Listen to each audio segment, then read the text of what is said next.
There is no record of the Allen ever attempting a search of all its medical records, although Cameron's successor admits it would be easy enough to do. CIA documents show that 53 people in Montreal were subjected to the MK-Ultra experiments, but only 9 of those have been positively identified. Apart from Orlico, Huard, and Logie, there were 3 Montreal housewives, one of whom is now institutionalized. There's a Montreal businessman who never really got his life together again after the experiments, and another man who's been destitute for most of the time since. Ironically enough, one of the victims is now a psychiatrist practicing in Eastern Ontario. She obviously functions well enough, but after the experiments, 10 years of her memory was wiped right out. The McGill project was abruptly terminated in 1964, and so Dr. Cameron returned to the United States. 3 years later, he died suddenly of a heart attack. Subsequent evaluation of Cameron's work in Montreal by his successor showed that the intensive shock therapy was not only medically useless, but potentially dangerous. Cameron, though, never revealed how much he knew about the CIA sponsorship of his work. Robert Logie was later given cortisone treatment for the pains in his leg that brought him to the Allen in the first place. It worked, but his mind is a different story. He now has joined with Mrs. Orlico, Madame Huard, and 6 other Canadians in a massive lawsuit against the United States government. They contend that they sought treatment and instead were made unwitting victims of CIA experiments. The 9 Canadians are seeking $1 million apiece in damages from the U.S. government. The CIA intimidates many American law firms, but this case is being fought by a lawyer who defended Lillian Hellman and Arthur Miller during the McCarthy witch hunts for communists. In preparation, the lawyers have interrogated every CIA agent involved in MK-Ultra, including former director Helms. With the trial expected to start soon, Joseph Raw sums up the case with his junior partner, James Turner. What we get out of Gittinger? John Gittinger is the former CIA staff agent who testified that at his request, the CIA contacted Cameron and informed him that a front in New York would support his work. As a result of that, Cameron received CIA funds to finance the LSD and brainwashing experiment. In other words, Cameron, all he did was what the CIA was in effect asking him to do. Yeah. And what he said he was going to do, and he did it. And then they paid him money for it. And then what about Gottlieb now? We got a lot of stuff out of Gottlieb. Here's one of his depositions. We got him, I take it. He said, I'm going to wash my hands of this. I approve the project, but I don't have to take care of the Canadian citizens who are going to be affected. Is that fair? That's fair. He admitted that they took no steps whatsoever to guarantee that people wouldn't be injured if it could be avoided, or to make sure that people even knew that they were participating in an experiment. Well, this guy Gottlieb's got quite a record, doesn't he, on negligent action ahead of time. I mean, before this ever... He was personally involved in an experiment that resulted in the death of a U.S. Army... Is that the one where they put the LSD in the Cointreau of a guy named Olson? Yeah, and then he jumped out of a window and committed suicide in New York City. They managed to cover that up, too. I like a man who was general counsel of the CIA. His name's Larry Houston. And at that time, he said this was culpable negligence. He was a general counsel.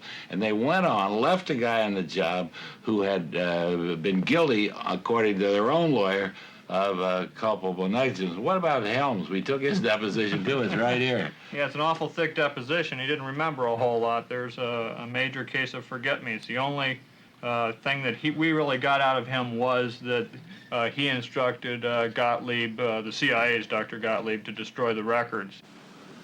When the story broke about the covert CIA activities on Canadian soil, the United States sent a formal apology to the Trudeau government. But External Affairs Minister Alan McEachern has refused to release that document to Mrs. Orlico and the others in the lawsuit. This declassified State Department letter shows why. Addressed to the Canadian Embassy, it reads, "This is with reference to your request for the views of the U.S. intelligence community concerning possible release by the Canadian government of certain documents relating to the Orlico matter. Your request was given careful review. on the basis of which it has been requested that the Canadian government withhold from public disclosure the documents in question. We've moved heaven and earth to get the correspondence and the documents and the discussions between the Canadian government and the United States. The United States won't give it to us because they're covering up their wrong. The Canadian government won't give it to us because they're scared of the United States government. Both of them are holding back all of the information about this. I think the case could be broken if the Canadian government would say to the CIA, we're not going to cover up for you any longer. We're going to allow we're going to give this material to Mr. Orlico for his case. Well, if the Canadian government has this apology from the U.S., why in the world do you think they wouldn't release it? Oh, I just think the Canadian government's a little bit like international wimps in the case of the United States. I don't know why they're so scared of us. We're not going to do anything. I don't think the 7th Army is going to attack Montreal because you give us that material.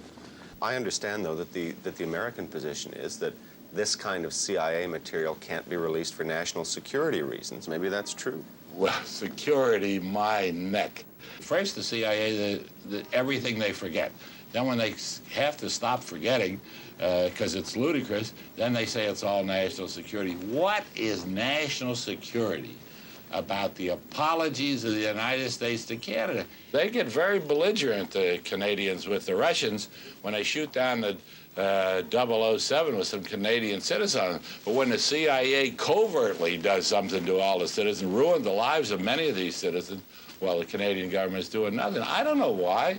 Canada made forceful representations on behalf of the Toronto businessman who was kidnapped by bounty hunters taken back to Florida.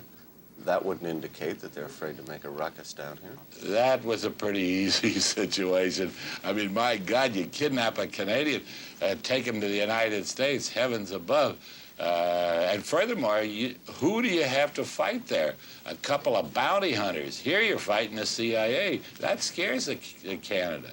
I'm surprised that if your case is as strong as you say, that the American government isn't trying to get an out-of-court settlement, pay out a bunch of money and just hope it'll go away. When the CIA went into this brainwashing stuff, what they call the MK Ultra program, when they went into that, they injured lots more people than the 9 we are suing for. They injured a great many other people. Here in the United States? Here in the United States. They may feel that they've got so many skeletons in their closet that settling with us, even though we're clearly right and they would like it to go away, would hurt them as a precedent. I can't think of any other reason that they're being so really rough on us. I think there is a duty on the government to release, in a matter such as this, all of the information it has. Alan Lawrence is the conservative justice critic in the Commons. There's been government complicity or government negligence, so be it, you know.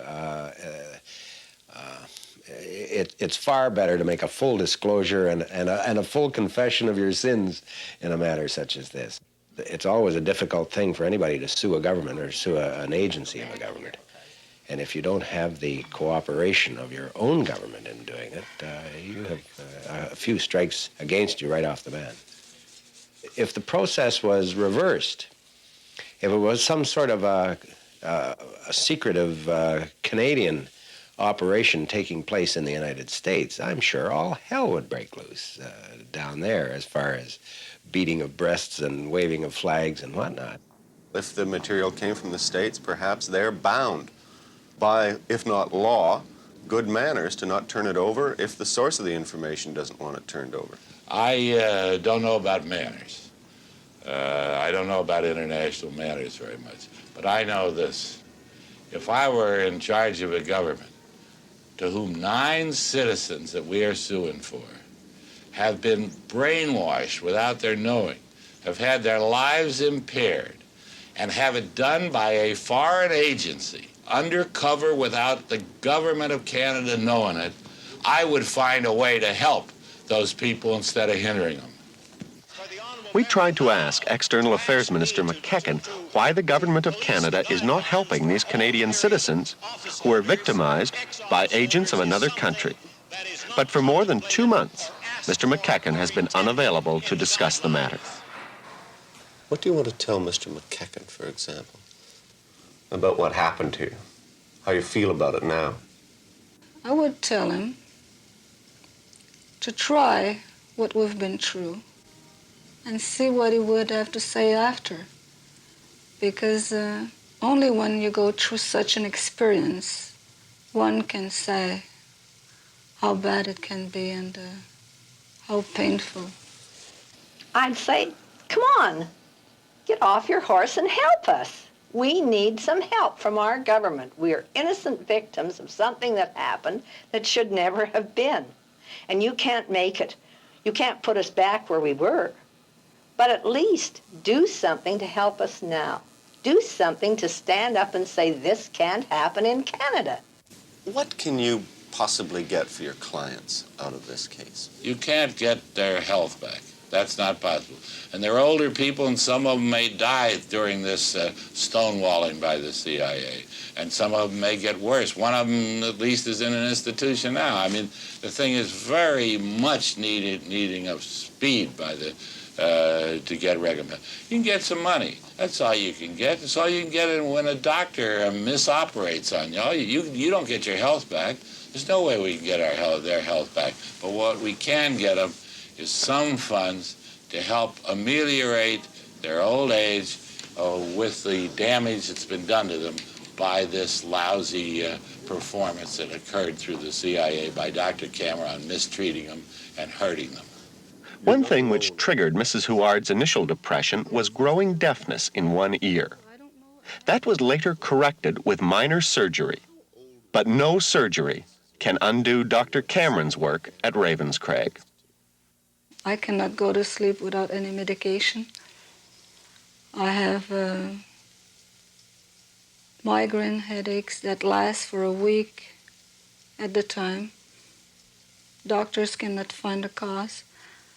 I have slight amnesia.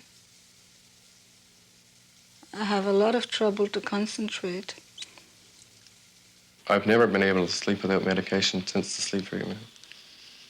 I went through years and years and years of severe depressions. I dream about it. All my waking hours, I think about it. It's eating me up.